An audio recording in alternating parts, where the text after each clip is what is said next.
कि मेरे लायक किसी गांव में कोई देखो गलत का तो साथ ही नहीं। किसी के साथ अन्याय होता है और मैं वहां में कुछ मदद कर सकता हूं तो मैं कभी पीछे नहीं हटता, चाहे कुछ भी हो।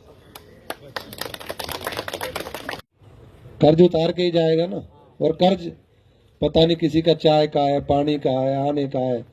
हो सकता है मेरा जाने का टाइम हो लेकिन कर्ज बाकी हो तो आना पड़ जाएगा। और सच्चाई ये है कि दुनिया में दोबारा नहीं आना चाहता, इसलिए ये काम करें।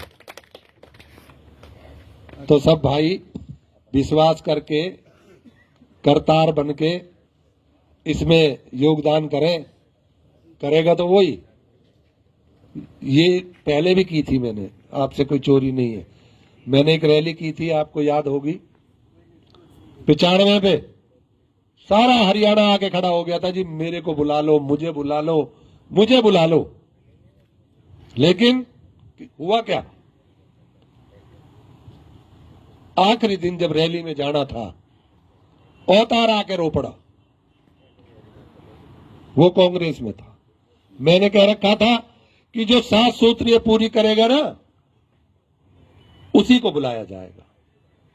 सबके फोन आ रहे थे, बंसीलाल के, देवीलाल के, सबके आ रहे थे। लेकिन ये उस टाइम एमपी था आपका फरीदाबाद से, पहला जो इलेक्शन लड़ा था। तो इसने कहा कि अगर मैं मंत्री बनने जा रहा हूं, अगर तूने किसी और को बुला लिया तो ये सरकार मुझे मंत्री नहीं बनाएगी। और मैंने सोचा कि करतार ये काम तो तू फिर भी कभी कर लेगा, लेकिन अगर इस भाई का कर्ज तुझ पे रह गया तो फिर उतार नहीं पाएगा। मंत्री तो भी नहीं बनाऊं। और अगर वो उस टाइम में उनको खुला, होम मिनिस्टर आपका हिंदुस्तान का एसपी चौहान 1 घंटे के अंदर आया था, मैंने कहा तू बुला ले। लेकिन मैं उस नेता को यहां छोड़ के मैं रैली छोड़ के चला गया था। मैं कहीं से भी बढ़ूं, काम हरियाणा का ही करता हूं। और हमारा बड़ा भाई इनसे लगा जुड़ा हुआ था भड़ाना साहब से, यासीर। मैं उनका ताऊ का लड़का हूं और उन्हीं की निस्बत ये हमारे पास गया। इनका नौता के साथ ही हम जो है यहाँ हाजिर हुआ हूँ।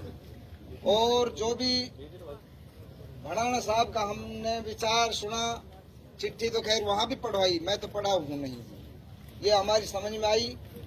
और जो आपकी भावना है बहुत ही अच्छी, क्योंकि हमने अपना दीन मजहब में भी ये बात सुनी है कि जिन मौत सबकी बरहक है, और जब मौत के बाद जिसको अच्छी नाम से पुकारा जाएगा ना, अच्छाई से, वे नू समझो वे अच्छी जगह पहुंचगा। तो भड़ाना जी की जो ये भावना है और ये स्पष्ट कर दी कि भाई मुझे इलेक्शन का कोई लालच नहीं है, और यहाँ से नहीं, अपना हल्का से नहीं, फिरोजपुर से नहीं, मैं हरियाणा से ही इलेक्शन नहीं लड़ूंगा। हमारा जहन में तो आना से पहले ही यही सगबगाहट हो। भाई उनको तो काम ही कहा है भाई अब इलेक्शन की तैयारी होंगी। 2 साल पहले पानी से पहले पहाड़ बांधने पड़े, या वजह से भाई भड़ाना साहब पहले भी मंत्री रह चुका, लांडा लुका तो है नहीं।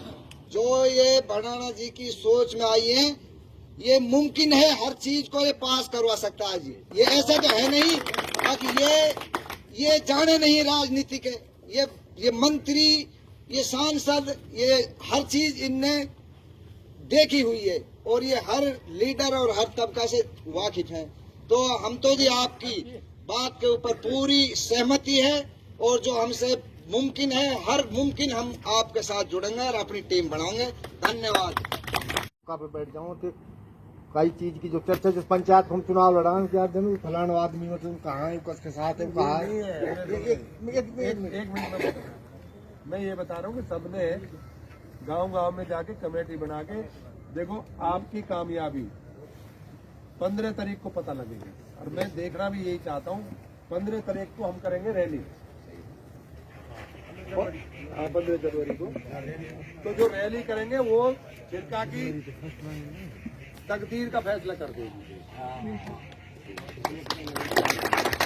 मतलब आपने सबने एक जो नहीं चर्चा के तौर पर, जैसे कहीं बैठ जाओ अड्डे पे, बस पे, गांव में, सारी ये समिति के बारे में एक चर्चा करनी है। कोई यूं समिति है और बढ़ाना साहब ने की मुहिम लेके चल रहे हैं और ये सारी जनता के हमारे अपने हित की बात है। उनको कोई फायदा ना है बढ़ाना साहब को। बढ़ाना साहब तो सिर्फ बढ़ाना साहब को मतलब बता दो कहा मतलब है। बढ़ाना साहब को थी एक जो ने मेरा नाम जुड़ जाता देवलाल तरी जैसे ना, आज भी 100 रुपए पेंशन बांध गो। तो अगर ये काम हो जाए बढ़ाना साहब ये 2-4 बंदे 100 साल या नाम मतलब चलते रहे। बढ़ाना ने काम करो यूं लालच नहीं चुनाव। देखो चौधरी साहब ने किया, किसी ने किया, वो किया राजनीति के लिए, अपनी राजनीति। उनने 100 करी, दूसरे ने 200 करी। मेरा राजनीति के लिए बिल्कुल कोई लक्ष्य नहीं है। देवी कोई और देवी लाल आ जाए और वो हमारा कर जाए। हम तो सबसे कह रहे हैं ना, हम तो ये कह रहे हैं जो ये करेगा वो हमारा है। तो इसलिए जो भी आएगा उसे यही कहा जाएगा। और मैंने एक चीज लिखी है कि भाई पहले तो मेरे मेवात में भी साधनों की कमी नहीं है, लेकिन आज भी साधन की बात है। और उस दिन जब 15 जनवरी को तुम लोग एक जगह इकट्ठे होगे तो उसमें भी साधन की जो बात होगी ना, वो जो कमी अगर कहीं दिखेगी तो वो मैं पूरी करूंगा। मेरा ये कहना है।